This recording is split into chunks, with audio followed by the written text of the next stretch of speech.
Good evening, everyone, and welcome to another Thriving Dentist Expert panel. I'm Angie, and I will be your host tonight. Our conversation is called The Numbers That Matters Most and the Ones That Don't. And I think the title describes a problem almost every dental practice owner can relate to. You probably don't have a shortage of numbers. You have production reports, collections, overhead, new patients, hygiene, reappointment, accounts receivable, case acceptance, cancellations, and another dozen things your software is perfectly capable of showing you. The hard question is, which of those numbers should actually change what you do next? Because tracking everything can sometimes leave us understanding very little. So, tonight we're going to cut through that noise. Now, before we continue, I also want to mention that Benita Soni was originally scheduled to join us tonight. Unfortunately, she is unable to be with us due to a family health situation.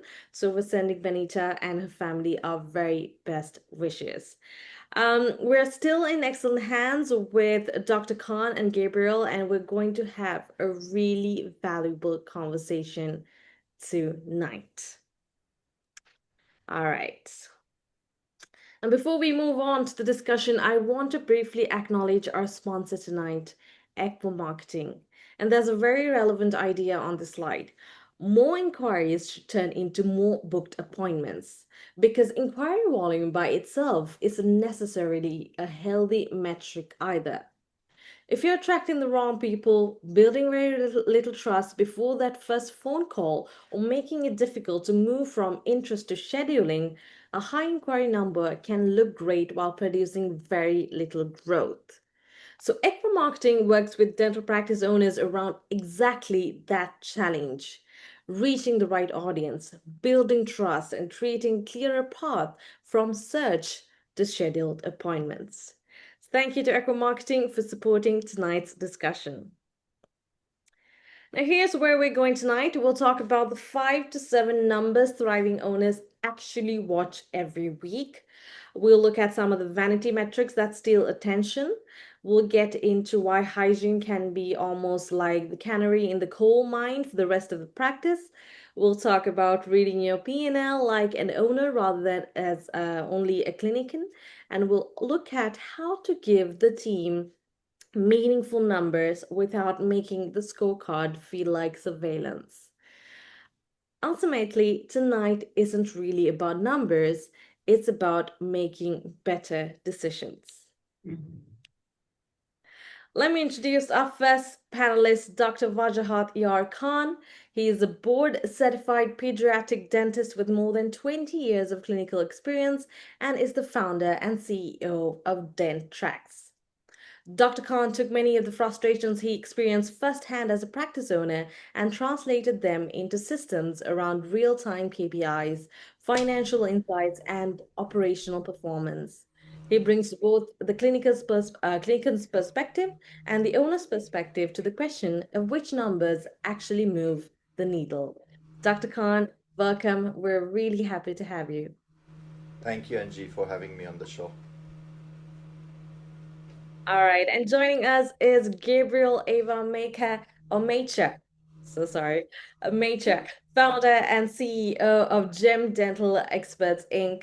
Gabriel brings more than 4 decades across clinical dentistry, business ownership, education, and consulting. A major part of her work has focused on connecting evidence-based patient care with operation discipline and sustainable practice growth. She has also spent a great deal of time helping practices understand just how important hygiene is, not simply as a department on the schedule, but as a clinical and financial engine for the entire practice. Gabriel, thank you so much for being here.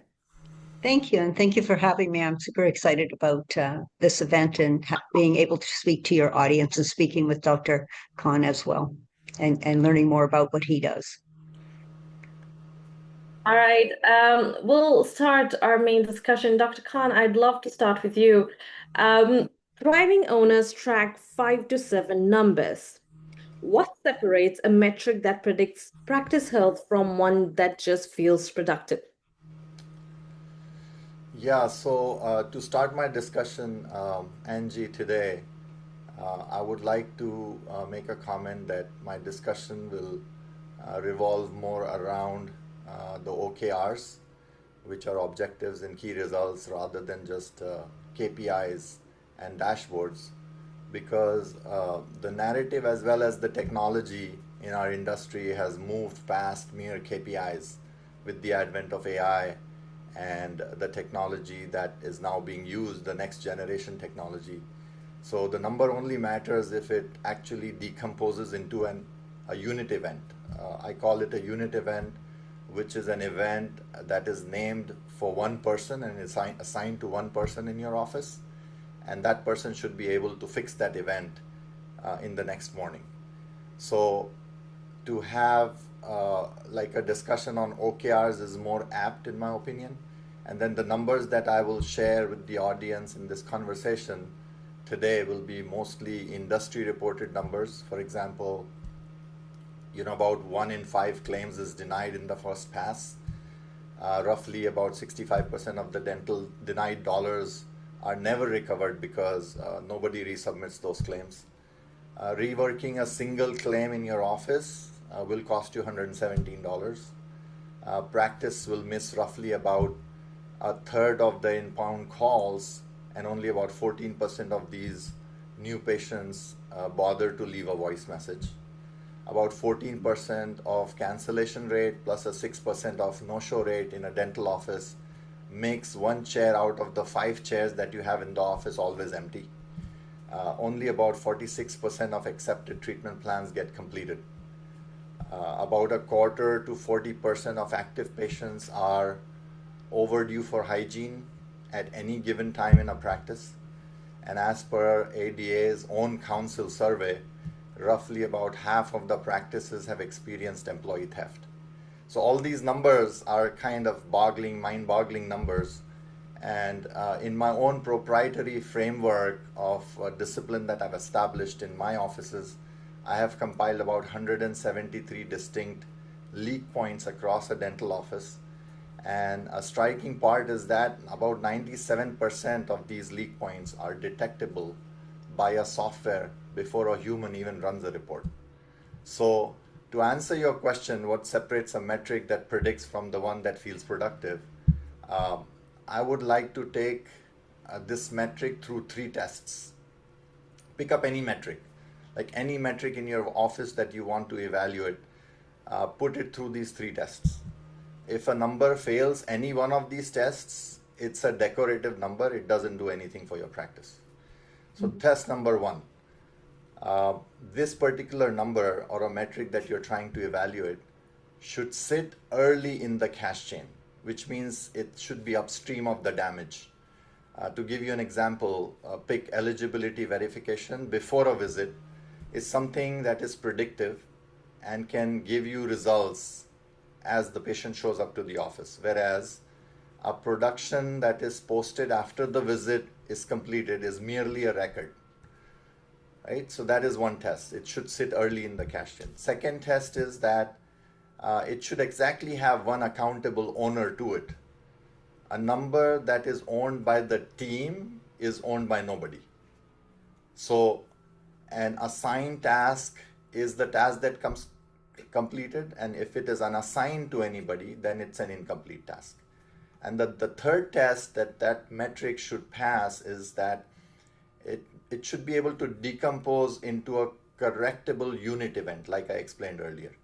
You can't work on like collection percentage, but you can collect $180, that is the patient portion for Mrs. Alvarez for today's appointment before she leaves at 3:40 p.m. today, right? So to contrast the two things, production per day feels productive, but it is mid of the chain, it is unowned, and it is not directly actionable.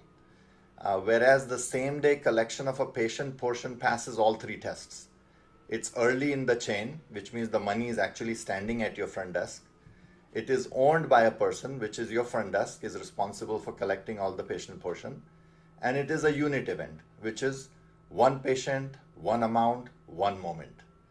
So this is what is the difference between production focused, productive and predictive, right? So to name of 5 to 7 of the items or the metrics that you asked me, I would say that I have tested these 5, 7 items against all these 3 tests, and they always pass. Number one is hygiene reappointment rate before the patient leaves. Eligibility verified about 48 hours ahead of the patient's visit. Same day patient portion collection. First pass clean claim rate when you submit a claim. 48-hour follow-up rate on an unscheduled treatment. About AR, say if you have an AR 90 days and over, what is the percentage of that 90 days and over across the total of your AR, of the total owed? It should be under 10% or way under 10%. And then the next day backfill rate on cancellations.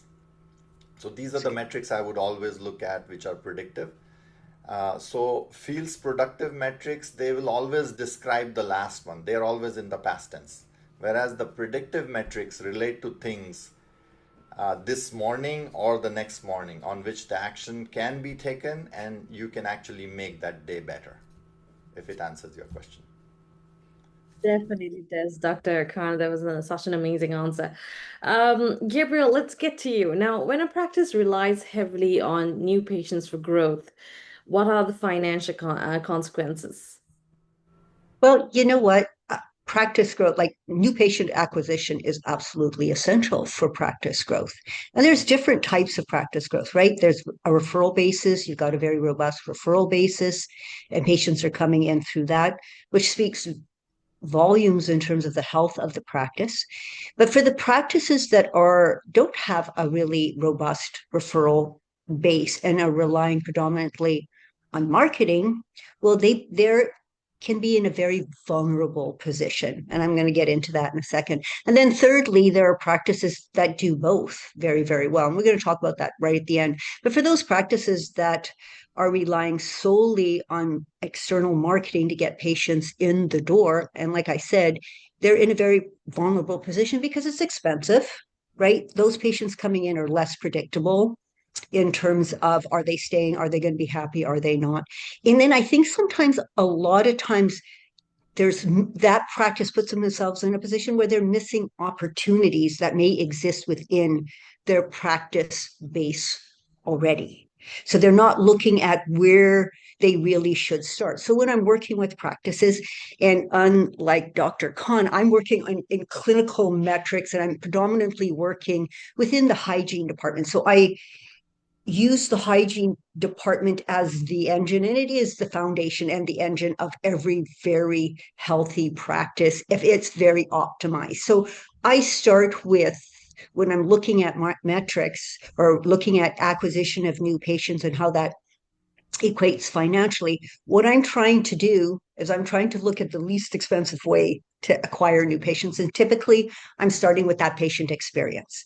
Like, am I going to create a practice where I'm going to set myself apart from my competition, right, in terms of patient care, exceptional patient care, exceptional experience? And from doing that, am I going to get that robust referral base? I'm going to start there. Once I have optimized that and optimized all the systems and processes supporting that hygiene department, then what I'm going to do next, I'm then going to layer on the external marketing, where we're going to spend money getting patients in. But at that point, we're going to know that if a person's walking into our practice, we're going to have distinguished ourselves from being exceptional or different or distinct from our competition. And those people coming in aren't going to be running out the back door because they're unhappy. So, for example, I have worked with practices that spend $0 on external marketing, and all they have relied on is internal marketing, the optimization of their hygiene department and creating that exceptional patient experience. And we have been able to, in 18 months, double their hygiene revenue and their overall revenue by 40%. And then I have worked with practices where we've optimized their internal marketing And then they've layered on external marketing, paid external marketing. And we have been able to double their hygiene revenue in a year and their overall practice revenue in 18 months. So, when it comes to what is the financial consequences, it can be free, right? And you're going to get a great uplift and surge in terms of your practice growth. And that practice growth will occur naturally and organically, or you can do a combination of both and it explodes. And that's what I found with clients that I've worked with. Cool. I'd like to add, you're absolutely right, Gabriel. I see that a lot. I call it the bucket math. So you pouring new patients into a practice, losing the existing ones is like buying water for a leaky bucket. Yes, yes. Retention events, in my opinion, are the most important ones. Uh, Retention events clubbed into you can break it down into recalls kept, reappointments made, balances Yes, resolved. All of exactly. these cost a fraction of a new patient acquisition cost, which you're absolutely Well, it's the retention and the predictability is right. what makes that practice like a practice, like a healthy practice, right? So Yes. you're And then, right about that. sometimes these marketing spends hide the churn that you're getting. So it's very important to evaluate that churn too. Yes, yes, of course. Cool. All right, Dr. Khan, we'll get back to you again. When production looks strong but net collections are lagging, how do you decide which numbers drive your next management move? Yeah, great question, right? Either it's production strong or collection strong. These debates never end, right? But in my opinion, neither number drives the move actually. What drives the move is the gap between them. So, what I mean by that, the gap always lives at a specific address. And let me walk you through that chain. So, for example, the gross production always drops to the net collection through five doors, and they are in sequential order.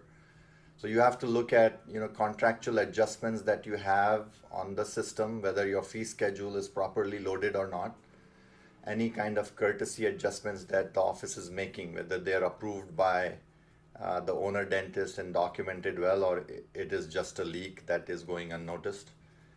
The third item is the claims that are created, but they have never been sent. The claims that have been denied but have never been resubmitted with additional information that the insurance is requesting. And then finally comes the patient AR aging. So the lagging collection means that the dollars are stuck behind one of these five doors. Okay, so you have to pull the aging report, and at each door, rank this aging report by the deadline weighted dollars, not by percentages. Okay, so the decision rule is that the deadline always breaks the tie. Okay, so I'll explain that. So if a claim is approaching its timely filing limit, for example, that claim will suddenly go to a $0 value once it crosses that timely filing limit. Okay, whereas a patient aging which is 75-day old will still lose its balance or collectability slowly. It will not just vanish in one day, right? So the biggest dollar with the shortest fuse always wins. Okay, I'll tell you, I cannot tell you how many stories I come across in my consulting with different offices that I do. And last week I evaluated the RCM process of a practice that looked very healthy on the production side, but it was sitting on nearly a six-figure of denials that nobody had touched, plus a five figures of claims that were quietly approaching a timely filing limit. They were all invisible on every single dashboard that this practice had, because the dashboard will show you the numbers, they will never show you the deadlines, right? So the production, we all know that in a dental practice, when there is a great production in a day, everybody applauds. We become so positive and we cheer on high production days. But production is production. The net collection is the real revenue which actually pays the bills. But what people don't look at is that gap, That's why I said, gap moves everything. The gap is where the profitability of the business owner lies. Because if that gap is lost and that money in that gap is lost, who gets affected the most? It is the business owner, the dentist who owns the practice, because everybody else is paid and your profitability was in that gap which never got collected. So you need to assign that gap as a to-do list to every single member that is working their AR, and then you got to take accountability. That's how you will be profitable. I hope it answered the question. Thank you, Dr. Khan. Gabriel, we'll talk about cutting through too much data. With 20 trackable metrics in most practice software, how do you build the short list an owner can actually act on every week? Well, it just leads straight into what Dr. Khan is talking about, these gaps. But here's the thing. I do use software, but I use the software in a very limiting way because I look at practice metrics, numbers, daily production, hourly production, and I'll say, okay, I still don't have the full story. So I'm still relying on the practice manager, doctors, owners to fill out Excel spreadsheets that I have created so that we can drill it down and figure out where these gaps are, right? Like you say, Dr. Khan, where you have to assign it to somebody, I'm assigning it to somebody and then hoping to create a system where then we can fix it, because sometimes things look really good. So I start with some of the software metrics, like the production. Then what's the percentage of production that's contributed by hygienists, by the hygiene team? I look at that because I focus on the hygiene team. Then what I end up doing, and sometimes it can look really healthy. Like I go, oh, I like to see any number between 30 and 32%, maybe as high as 35. If it's less than that, I instantly know I have an underperforming dental hygiene department. And then I have a series of other metrics I'm going to look at. If I see metrics above that contribution, I'm saying to myself, well, maybe, I'm not still sure I have a healthy hygiene department, but I know for sure I have not a healthy restorative department, or the dental department is underperforming. But I'm still not sure, even between 30 and up, if I have an optimized hygiene department or a profitable hygiene department. What I start to do then, and this is where I need a lot of help from the practice manager, and especially in practices, I'm up in Canada, I don't know what it's like in the States. In Canada, we do not predominantly take a full mouth series as a baseline for all our patients. So I'm looking at two metrics when I get what the contribution of hygiene is to the overall production. I'm looking at what percentage of the patients are on a 3-month recare interval. That's super important to me. And then I'm looking at what percentage of patients have a full mouth series.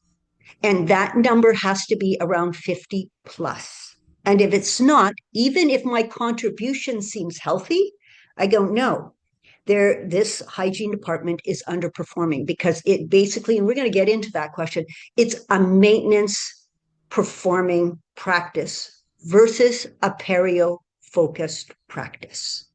That's what I'm looking at. And then I go into the metrics of, and I know there's reappointment and things like that. So I'm looking for 100% reappointment. And I'd be very interested in like how you measure that, Dr. Khan. But I'm looking for 100% for my teams. And that's just an aside. But where I go next then, in terms of drilling down whether or not I've got a healthy and profitable hygiene department, is I'm saying to myself, well, the hygienists, and again, this may be different down in the States, but my hygienists are producing X number of dollars per hour.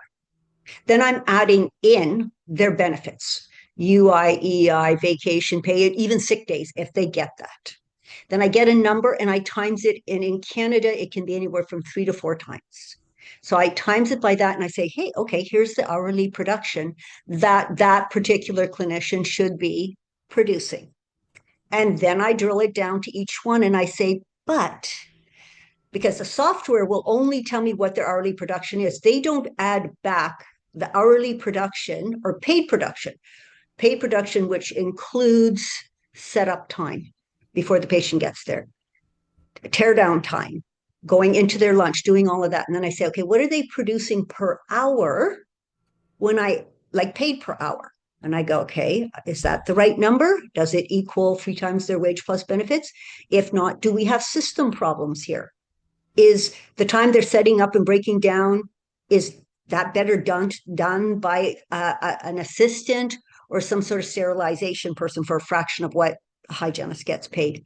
Then I also look at their chair time. When they're actually sitting with a patient, are they producing the numbers as would be appropriate for that guy, for that particular amount of time, or in my case, in my particular area?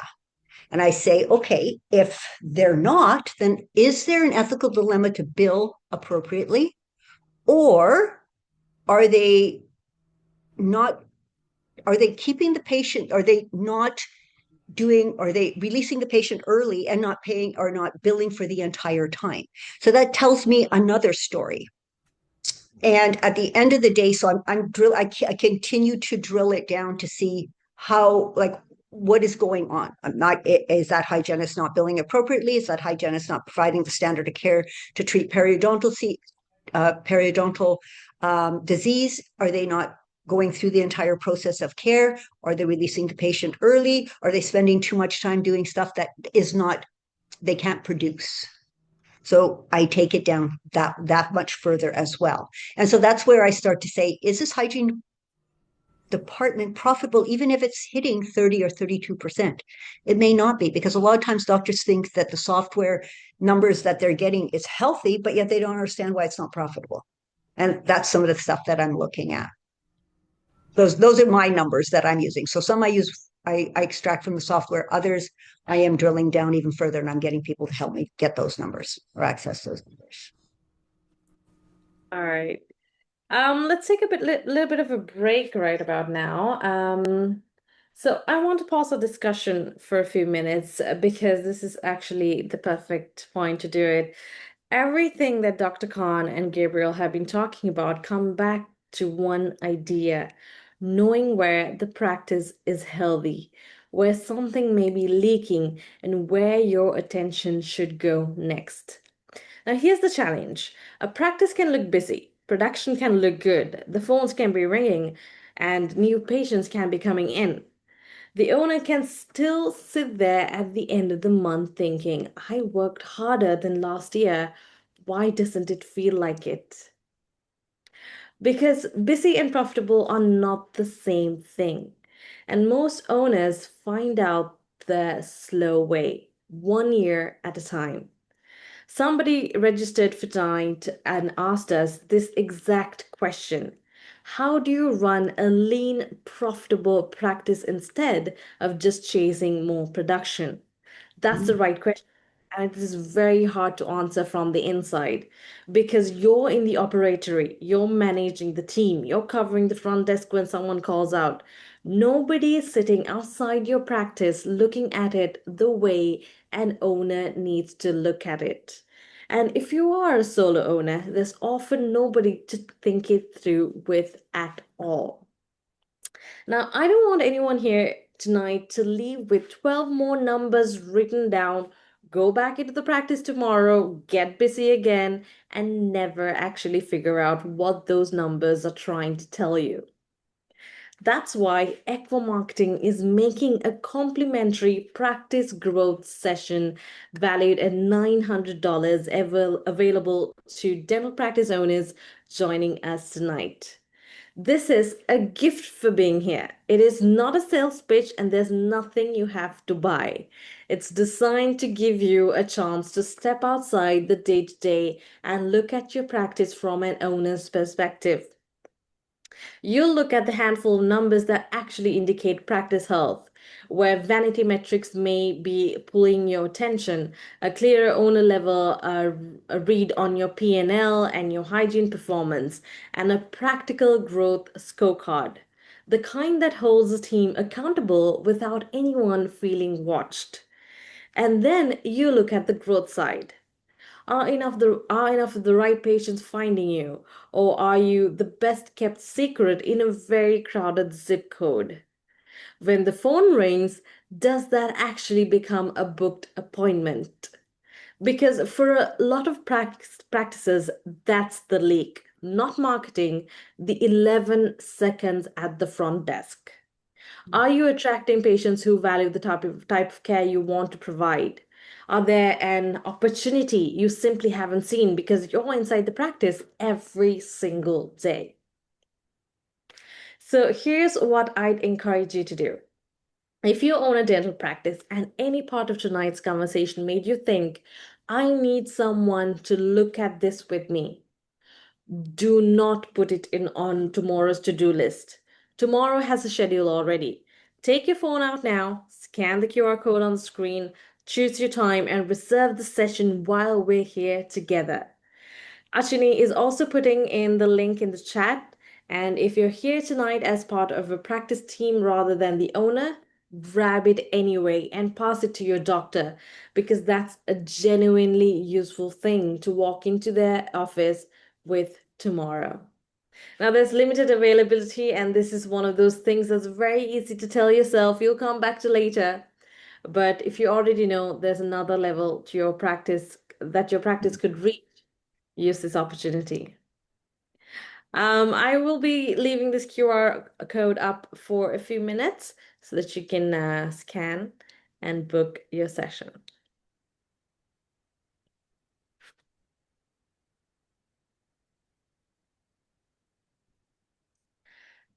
All right, perfect.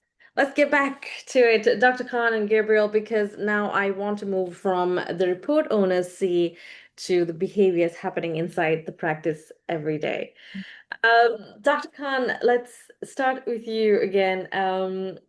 I want to bring these numbers down from the owner level to the team level. What does a team scorecard review actually look like when staff needs to connect their daily work to practice level results? Yeah, so end of the day conversations where the front desk flags gaps before the owner sees the report, those type of things. It's basically, if you ask me, I do this very often in my practice. It's it's a very simple process where it takes 7 minutes, it takes three lists, and there is only one rule. The rule is that concrete always beats the abstract. So what are these three lists? List one, I would say, a very important one. Everyone who was diagnosed today who left without their treatment schedule, each name on that list gets an owner and a 48-hour period for them to give us a follow-up commitment. Okay, list number two will be, tomorrow's schedule, patient by patient, against a 10-point pre-audit report. So every item on that schedule is checked against this 10-point pre-audit report. That can contain, you can change practice to practice depending on your needs, but commonly it contains demographics, whether insurance details are attached or not, whether the verification is on file or not, what is the pre-authorization status of that particular treatment, if there is any MD clearance, medical clearance required, if there is a balance and a copay and a payment that needs to be collected from the previous dates of services, are there any open claims. So all of these items should have like a hard status per list, which means per chart, whether this is complete, incomplete, or in progress. So this way it becomes trackable. So the list number three is this week's open chair time against the short call list, which you guys just discussed with Gabriela, right? So that short call list, if you've been working on it on a regular basis, so if it was being done right, your tomorrow's cancellation should already have a patient candidate for a replacement, right? So that actually shows you that this is being worked properly.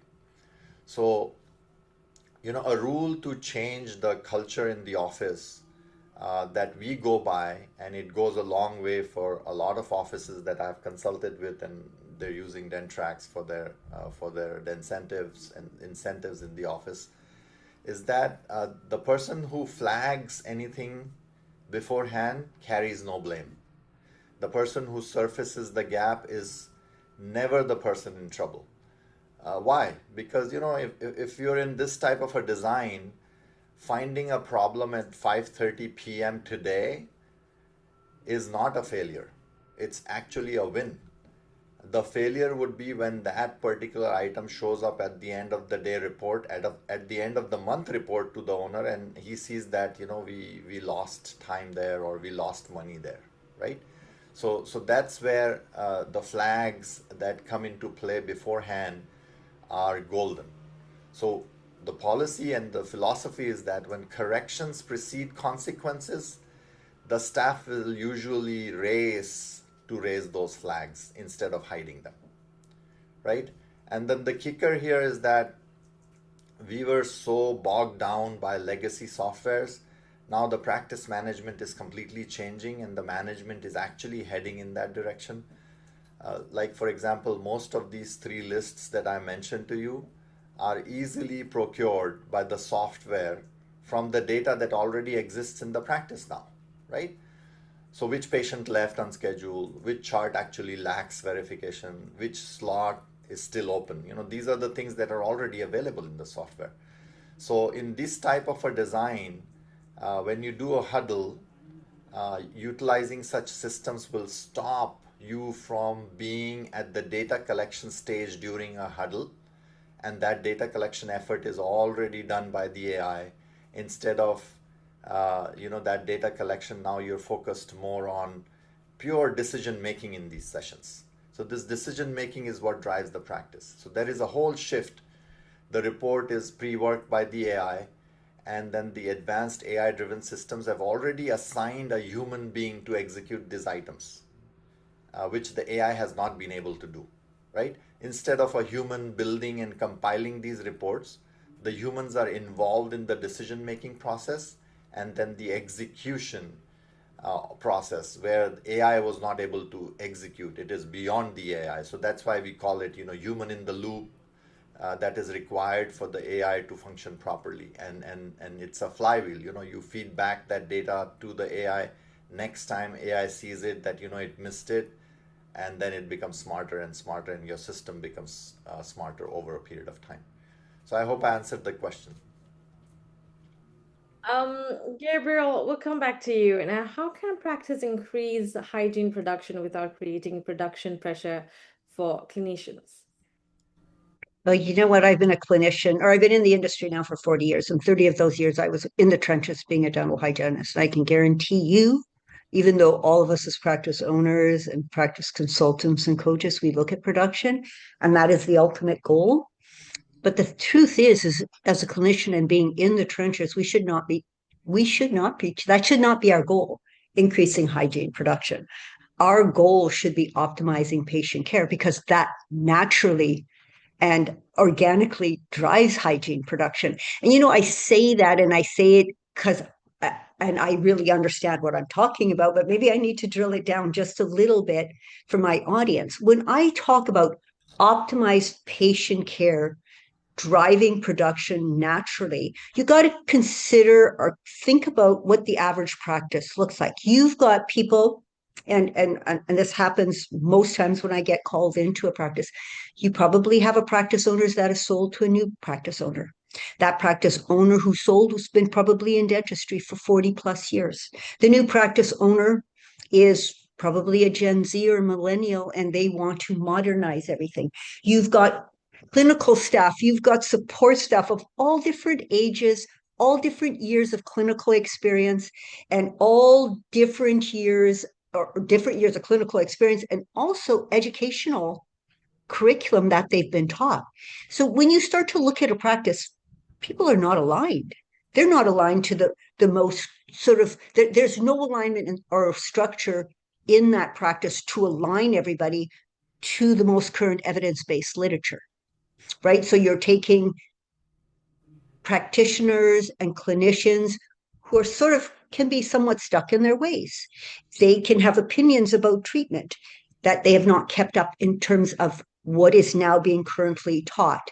And a good example would be the new classification that came out in 2018. What does that mean? What does that mean to everybody? And it's not helping me. Well, the truth is, if you get everybody even just aligned to that, the phenomenal growth that comes out of what the AAP and EFP, which is the European Federation of Periodontologists, say about periodontal disease and what you got to look at.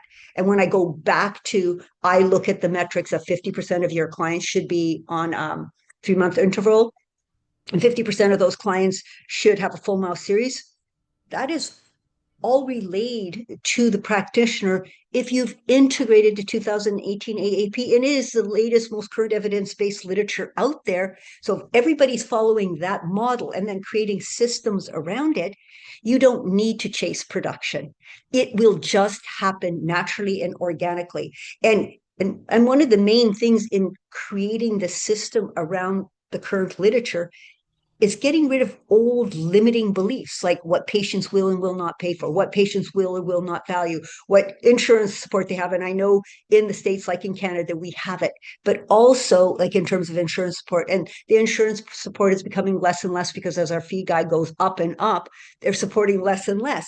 So all of these limiting beliefs also you have to inevitably get rid of so everybody's on the same page. So no, we are ultimately trying to increase hygiene production, but no clinician wants to do that by upselling and doing this and doing that. They want to know that they're doing it in a very ethical manner and that we can do that and it can happen very naturally and organically just through efficiencies through AI, like Dr. Khan is talking about, efficiencies in radiographic, diagnostics, all sorts of different ways. We do not have to be chasing production. We need to be chasing optimal patient care, which increases production. Perfectly I've said. never not seen it happen. Yeah, perfectly said, Gabriel. I would use add the data, not the quota principle, right? So let the perio chart drive your care. Exactly. The pocket depths and the bleeding points trigger the All of it. protocol, not the dollar Yep. target, right? So you're not making the dollar as the target, you're making the clinical outcome as the target. So measure the Exactly. completeness of diagnosis and charting, and then the appropriate production will follow without a single clinician getting pressured. Exactly. 100%. And you know what? Then there's also an element of pride that they've been able to take that patient and take them to health, right? Like ultimately, majority of clinicians are doing this because they care. They care about the end result, which is that person sitting in your chair. So then everybody's happy. The practice owners are happy. The consultants like me are happy. And the clinician is happy because they're not feeling that pressure. Perfect. That is absolutely perfect, Gabriel and Dr. Khan. To the audience, we do have a Q&A session coming up in just a bit. So if you have any questions that you would like to ask our panelists, please do drop in your questions into the chat or the Q&A box, and we'll get to your questions during that session. All right, Dr. Khan, back to you. What is the one behavior you can observe on Monday morning that tells you an owner has moved from tracking vanity metrics to tracking real signals? Yeah, so listen to the first question the owner asks the team. That question will determine if the owner is vanity metric owner or a real signal owner. So, for example, a vanity metric owner will ask a past tense question: how did we do last week? And the team will recite the numbers that nobody can change in future, right? A real signal owner will ask a future tense question, essentially a verb tense question with names in it. For example, what is still open, who owns it, what's the deadline. So, an inspired leaders meetings are not mere scorecards based on the past, but they focus on exception lists that can affect the future of the organization or the office. I keep using the same three examples because I believe that it will just give the audience a way better understanding of the message more clearly.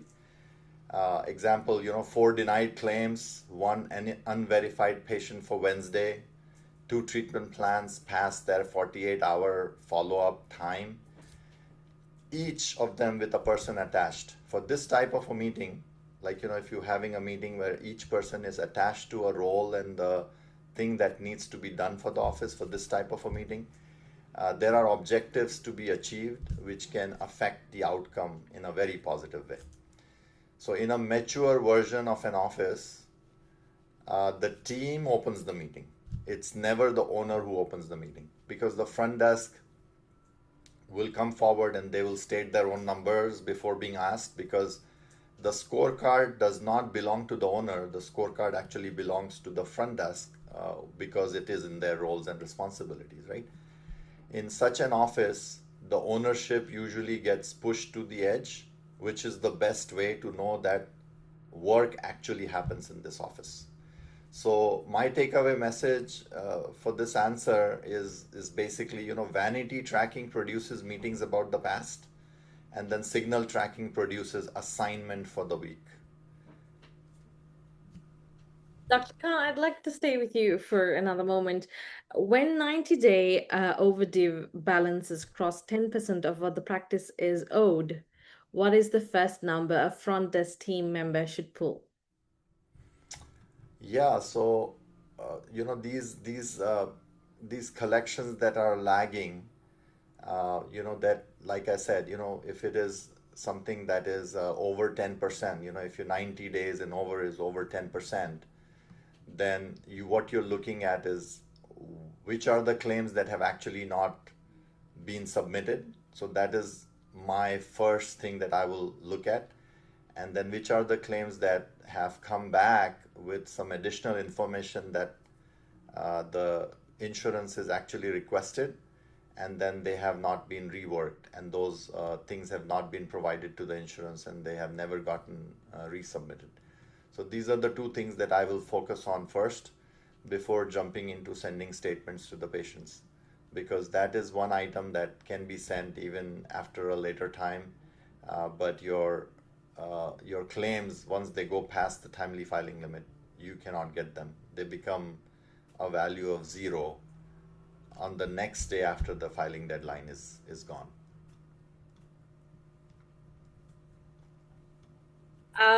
Let's get into the Q&A session because we have some questions coming up as well. And I think we need to focus on that just a bit. So, yeah, again, if you'd like to ask your questions, put your questions into the Q&A or the chat and give us a little context if you can. Tell us your role and the specific problem you're trying to solve, because that gives Dr. Khan and Gabriel a much better chance of giving you an answer you can actually use. But hey, anonymous questions are completely welcome as well.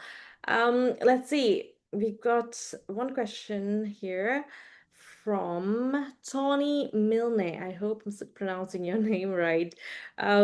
So she said, incredible insights, Gabriel and Dr. Khan. What metrics do you recommend the team focus on during a morning huddle? Dr. Khan, maybe we could start with you. Yeah, so we discussed this. Most important metrics that I mentioned, they should pass the three tests that I mentioned in the beginning of my conversation. And then after that, I laid down 5 to 7 metrics that you should check on a day-to-day basis. Most important, hygiene reappointment rate before the patient leaves, eligibility verified or not verified, 48 hours, 72 hours, whatever your protocols are, before the visit of the patient, and then um, 48 hours follow-up rate on unscheduled treatment. For example, whatever patients they had treatment planned yesterday, you can, in your morning huddle today, briefly look at, okay, how many of those patients are reappointed and how many have not been appointed, and then you can assign those to somebody in the office that can follow up on them and make an appointment. There is a deliverable attached to it. And then you look at AR. Okay, what is the AR looking today? What is it that you want to do in terms of same day patient portion collections? If there is a patient coming in whose insurance is exhausted, how do you plan to collect the money from the patient? Whether you're going to give them any kind of third party financing options, or you're going to just ask them for their HSA account, or whatever the case may be. So these are the things. I mean, so you have to have a plan, which are basically most important items that you see in your practice, because every practice will be different. But make sure that each and every metric that you're trying to line up for your morning huddle passes these three tests. Remember, the test is number one test is that it should be up in the cash chain. The test number two is that there should be an accountable owner for that metric.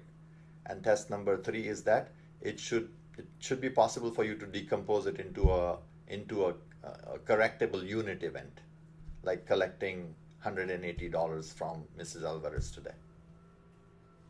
Thank you, Dr. Khan. Gabriel, is there anything you would like to add? Well, my additions will always be hygiene related. So I would be looking at, are there any patients that are coming in today that need to be converted to a comprehensive oral exam? Do we have the appropriate full mouth series for our patients who's got periodontitis?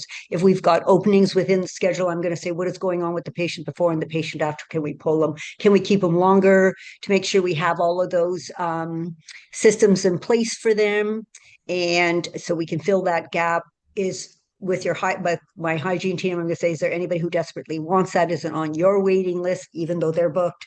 I will be looking at just sort of troubleshooting any one of the patients that they're consistently getting a no thank you or a refusal for radiographs, things like that. It'll be all very perio focused on my part, and perio focused not just with the hygiene team, but the admin, if they're getting cancellations, are you converting? Like, are you creating that conversion with the patient in terms of making sure that inevitably they get optimal patient care, or we get all the time, or the time required so that we can put them through a comprehensive oral exam first? All right, thank you so much, Gabriel. We've got another question. I believe this is specifically for you, Dr. Khan. How does Dentrax help a dental office easily track and understand key performance numbers? We currently use Open Dental, but reviewing multiple reports is time-consuming for the staff. Does Dentrax simplify this process by bringing the important metrics into one easy to use dashboard? I am a general dentist planning to grow from 3 op chairs to 5 chairs. This question is from Nirmal Deep Brar. Hi, Nirmal. Yeah, so see, Dentrax, when I started building Dentrax, I built it just like everybody else is building it as a point solution. So there is a difference between having a point solution and having an ecosystem of solutions. So I started with a point solution. We wanted to just do eligibility verification. And then we kept on expanding to different things that we are able to build within Dentrax. So we've converted this point solution into an ecosystem of solutions that are able to perform work for you in the dental office rather than just giving you KPIs on a dashboard. What I mean by that is, say, when the first call comes to the practice, that's when the patient's journey begins, right? So that first call, when it comes in, the AI answers that call, and then AI gathers information not only about the clinical aspect of what the patient is going through, but also about insurance, also about what kind of experience they expect from the office. So all these three different things that the AI collects information on, they get passed on to different aspects of Dentrax, which means that everything related to the clinical aspect of Dentrax will be gathered in to make a tentative differential diagnosis. Anything that is insurance related will be gathered and passed on to Dent Verify to do eligibility verification on the patient before the patient comes in. And everything related to what patient expects, if they have special needs and stuff like that, will go to an area which deals with patient experience and patient engagement.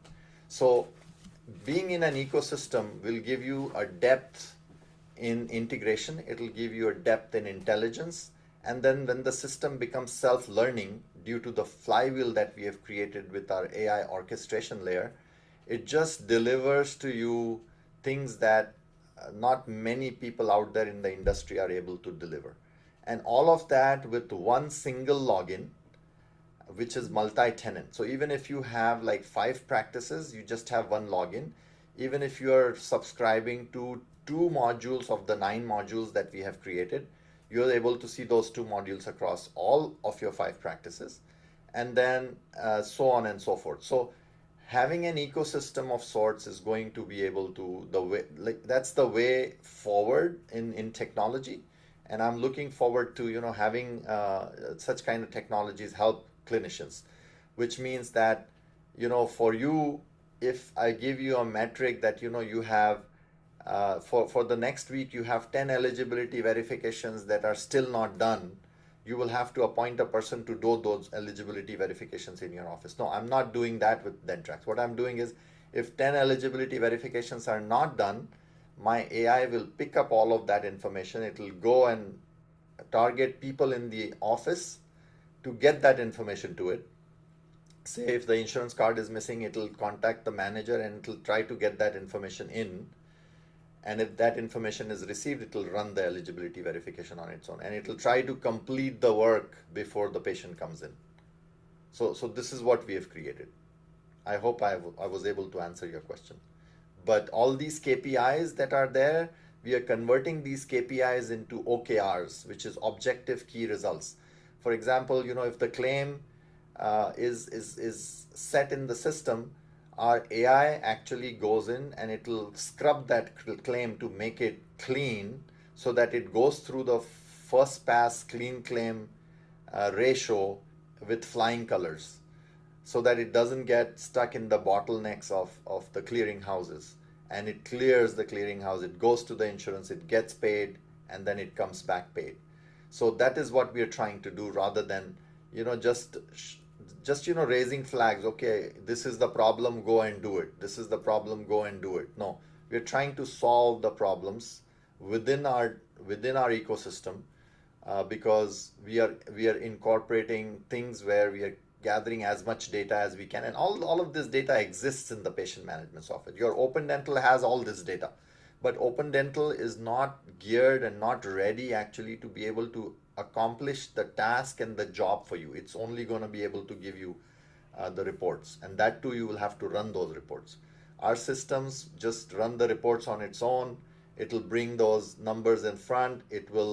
So I call my AI orchestration superbot AI Ninja. So our AI Ninja will go find information, and AI Ninja will go submit things on its own, or it will bring it in front of the person who's supposed to submit it, whatever the practice owner chooses.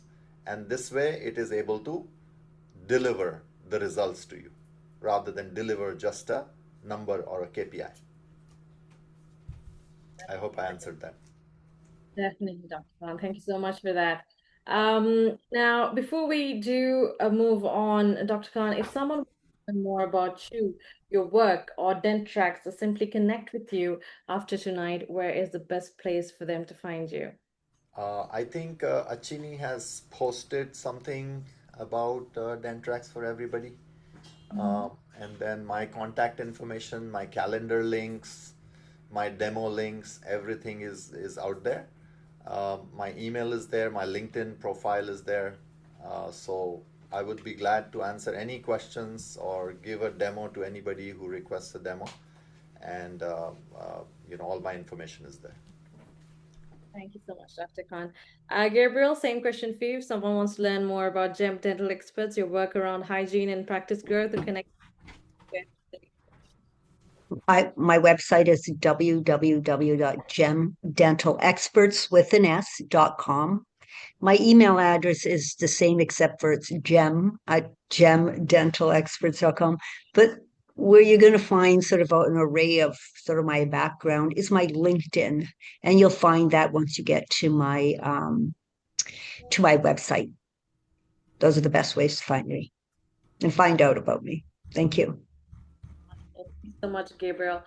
All right. Now, just a quick reminder, while QR code is still up, I can actually see that someone from the attendees list has already booked their practice growth session tonight, which is great. So if you've been thinking about it, I'd encourage you to take advantage of the opportunity as well. It's a complimentary session valued at just $900 and gives you the chance to step back, look at where your practice is today, where the growth opportunities may be, and get another perspective on what could be holding you back.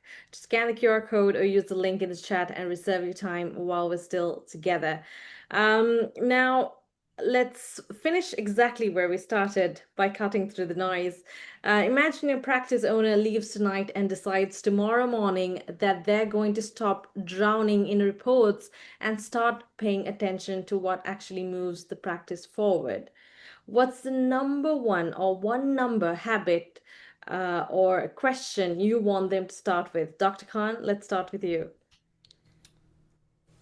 Well, start assigning tasks. I would say, one number. If you're asking me one number, I would just look at unscheduled treatment report, and then assign that to somebody that can deliver the result.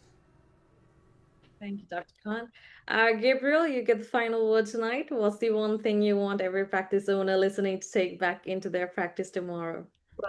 Okay, if I only get one metric, it's going to be measure how many of your patients are in a 3-month recare.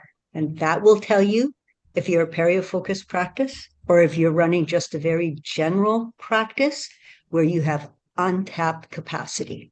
That would be my one metric. It's very unconventional, but that would be my one metric. Amazing. Thank you so much, Gabriel. That's a perfect place to finish. Again, Dr. Khan and Gabriel, thank you so much. You've given us a lot to think about tonight, but more importantly, you've given us a clearer way to decide what actually deserves our attention. And I think that may be the biggest takeaway from the entire conversation. The goal isn't to track more. The goal is to know which numbers are trying to tell you something important and then do something with what they're telling you. So, to everyone who joined us tonight, thank you for spending this hour with us and to contributing your questions as well. If you want support looking at the growth side of your own practice, that complimentary practice growth session from Equa Marketing is still available through the link in the chat. And as you exit the webinar, a short feedback survey will appear. Please take a moment to complete it. Your feedback genuinely helps us shape future thriving dentist conversations as well. Dr. Khan, Gabriel, thank you again for sharing your experience with us. I'm Angie, and on behalf of the Thriving Dentist team, thank you for joining us. Have a wonderful evening, everyone. Thank you, Thank everybody, you. for joining, and thanks, Angie and Achini, for having us over. It was pleasure meeting with you, Dr. Mesher. Yes. And same here. Thank you for having me and allowing me to speak to your audience. Thank you. So much. You guys did an amazing job. Amazing. It was an amazing panel. Thank you so much. Thank you. Have a wonderful evening. Bye. Bye. Bye, everybody.